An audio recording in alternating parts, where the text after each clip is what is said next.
দেশ থেকে পাচার হওয়া অর্থ ফেরত পেতে ব্রিটেনের সহযোগিতা চেয়েছেন অন্তর্বর্তী সরকারের প্রধান উপদেষ্টা ডক্টর মোহাম্মদ ইউনুস।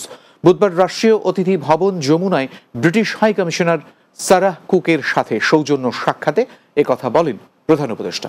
পরে গণমাধ্যমকে বিষয়টি জানায় প্রধান উপদেষ্টার press wing.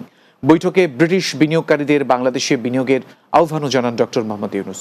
British high commissioner তার দেশের সরকারের পক্ষ থেকে ডক্টর ইউনুসকে স্বাগত জানান। এ সময় যুক্তরাজ্য বাংলাদেশকে সহযোগিতা করতে প্রস্তুত বলেও জানান সারাহ কুক। পাশাপাশি রোহিঙ্গাদের সহযোগিতার বিষয়েও আশ্বাস দেন।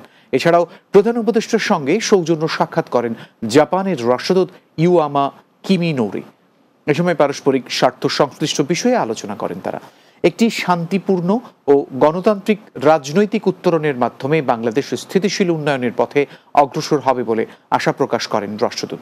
তিনি জানান, দুই দেশের মধ্যে থাকা কৌশলগত অংশীদারিত্বের অংশ হিসেবে জাপান বাংলাদেশের উন্নয়ন ও সমৃদ্ধির জন্য সমর্থন অব্যাহত রাখবে।